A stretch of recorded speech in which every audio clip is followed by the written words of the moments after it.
नमस्ते दोस्तों, आशा है आप सब स्वस्थ और बहुत अच्छे होंगे। आज हम जानेंगे अपने को भविष्य की तरफ कैसे मोड़ें। एक बिजनेसमैन ने दिन के अंत को नाटकीय बना दिया और उसने अपने चेहरे को भविष्य की तरफ मोड़ दिया और वह अगले दिन बेहतर प्रदर्शन करने की उम्मीद संजोए था। उसने ईश्वर के तरीकों के साथ सहयोग किया। जब दिन खत्म हो जाता है तो ईश्वर भी रात का पर्दा गिराकर इसे मिटा देता है।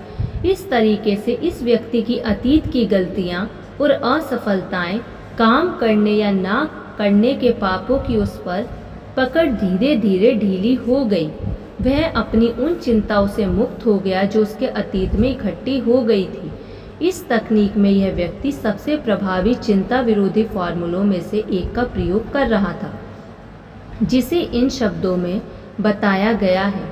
मैं यह काम कर रहा हूँ, उन चीज़ों को भुला रहा हूँ जो पीछे छूट गई हैं और उन चीज़ों की तरफ आगे बढ़ रहा हूँ जो मेरे सामने हैं।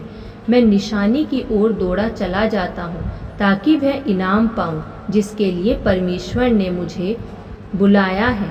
अन्य व्यवहारिक चिंता विरोधी तकनीकें अपने आप अपने दिमाग में आ जाएंगी और आपको उन तकनीकों के बारे में सुनना चाहिए जो सावधानी पूर्वक प्रयोग के बाद प्रभावी सिद्ध होती हैं। मेरा विश्वास है कि हम सभी जो आत्म सुधार में रुचि रखते हैं, ईश्वर की महान आध्यात्मिक प्रयोगशाला में सहपाठी हैं। इकट्ठे हम सफल जीवन के व्यवहारिक तरीकों पर काम करते हैं। हर जगह से लोग दयालुता पूर्वक मुझे अपनी तकनीकों और हासिल किए हुए परिणामों के बारे में लिख रहे हैं। मैं जांचे परखे गए तरीकों को उपदेशों, अखबार के कॉलमों, रेडियो, अन्य माध्यमों से दूसरों के लिए उपलब्ध कराने में मदद करने की कोशिश करती हूँ। इस तरीके से ऐसे बहुत से लोगों को विकसित किया जा सकता है जिन्हें न सिर्फ चिंता हो बल्कि अन्य व्यक्तिगत समस्याओं को जीतने का भी तरीका आता हो। इस तरीके से समाप्त करते हुए ताकि आपको भी चिंता की आदत को समाप्त करने में मदद मिल सके। खुद से कहें, चिंता एक बहुत बुरी मानसिक आदत है। मैं ईश्वर की सहायता से किसी भी आदत को बदल सकती हूँ। आप चिंता का अभ्यास करके चिंतित हो जाते हैं।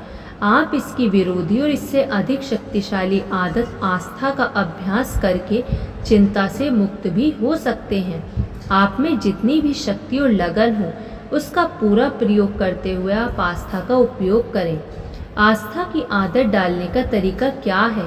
हर दिन सुबह बिस्तर छोड़ने से पहले जोर से 3 बार कहें, मुझे विश्वास है, मुझे विश्वास है, मुझे विश्वास है।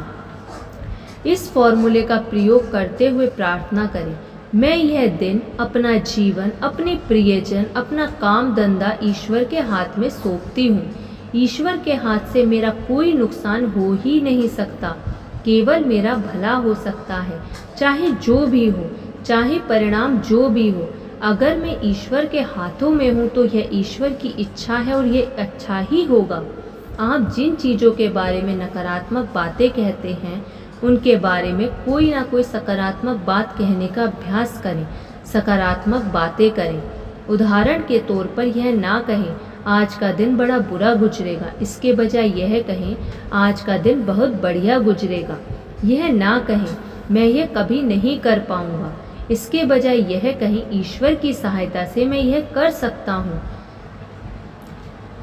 अपनी चिंता का एक बहुत बड़ा कारण यह है कि आपके दिमाग में डर, हार और निराशा के विचार लबालब भरे हुए हैं। इनको परास्त करने के लिए हर उस वाक्य को अंडरलाइन कर लें जिसमें आस्था, आशा, सुख, सफलता, आनंद के बारे में लिखा हुआ होता है। इन्हें बार बार कहते रहें जब तक कि ये रचनात्मक विचार आपके अवचेतन मस्तिष्क में पूरी तरह से बैठ ना जाएं।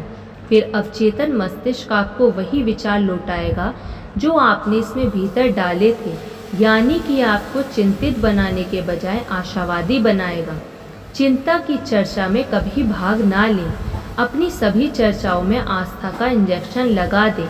निराशावादी बातें करने वाले लोगों का समूह, उस समूह के प्रत्येक व्यक्ति में निराशावादी विचार भर सकता है, परंतु नकारात्मक नज़रिए के बजाय सकारात्मक नज़रिए से आशा भरी बातें करने से आप उस बोझिल माहौल को सुधार सकते हैं और हर एक को आशावान और सुखी बना सकते हैं।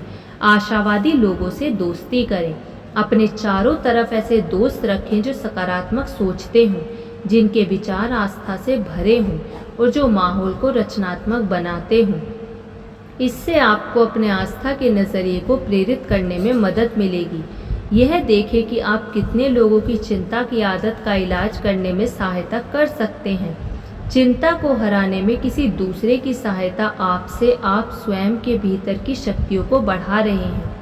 अपने जीवन के हर दिन यह कल्पना करें कि भगवान आपके साथ हैं और आपके पार्टनर हैं, और अगर वह सचमुच आपके साथ चल रहे हों तो क्या आपको चिंता करने डरने की ज़रूरत है? तो फिर खुद से कहें, वह मेरे साथ हैं। जोर से कहें, भगवान हमेशा मेरे साथ हैं, अब वह मेरे साथ हैं। इस वाक्य को हर दिन बार बार दोहराएं। धन्यवाद। आपको ये वीडियो कैसी लगी कमेंट करके ज़रूर बताइएगा। यदि आपने अभी तक इस चैनल को सब्सक्राइब नहीं किया तो सब्सक्राइब कर लीजिए और इस वीडियो को लाइक कर दीजिए। धन्यवाद।